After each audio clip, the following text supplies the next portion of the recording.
শাহজাহান খানকে কে সৃষ্টি করেছে? এরকম শাহজাহান খান অন্যান্য দলও পাবেন।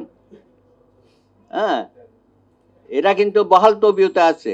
উনি হয়তো জেলে আছে বিভিন্ন মামলায়, কিন্তু ওনার অনুসারীরা আছে, কিন্তু তারা এই সেক্টরগুলো দেখছে।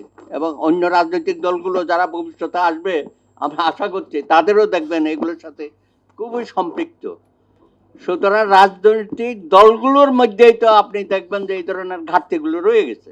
আমরা যে এই আশাবাদ ব্যক্ত করছি এত কিছু হবে, আরেকটা দেখবেন এই যে এখানে নিয়োগ হয় না, বিআরটিসি, বিআরটিএ, পলিটিক্যাল অ্যাপয়েন্টমেন্ট, সবচেয়ে অযোগ্য লোককে আইনা ওখানে বসায় দেয় রাজনৈতিক একটা সুবিধা পাওয়ার জন্য, রাজনৈতিক দলের সুবিধা পাওয়ার জন্য তার পছন্দের ব্যক্তিকে বসানো হয়। কিন্তু আমরা তো জানি এগুলো বিশেষজ্ঞ টাইপের লোকজন থাকা দরকার, এখান থেকে মুক্ত করতে হবে।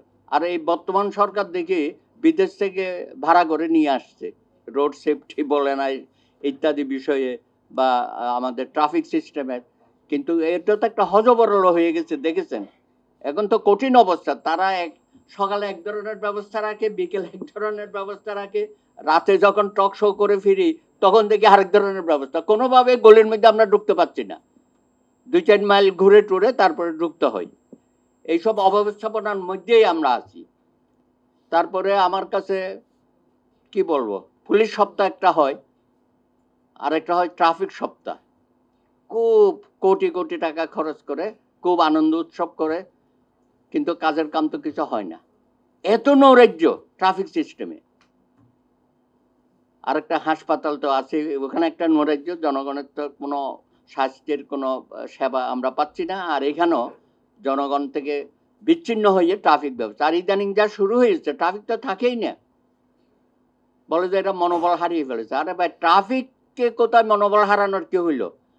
পুলিশরা হয়তো কিছুটা হইতে পারে নানান কারণে, কিন্তু এখন ট্রাফিক সিস্টেমটা তো পুরা ভেঙে পড়েছে। সারা বাংলাদেশে একই অবস্থা। তো আমি মনে করি সরকার এই আমাদের এই যুবক তরুণদের তো কাজে লাগাতে পারে, যেটা তারা শুরু করেছিল।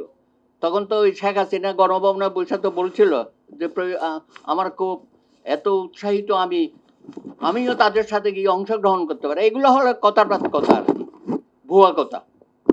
হ্যাঁ, অথচ সেই আবার এই আন্দোলনকে কিভাবে দমানো যায় সমস্ত রকমের ব্যবস্থা তিনি করেছেন।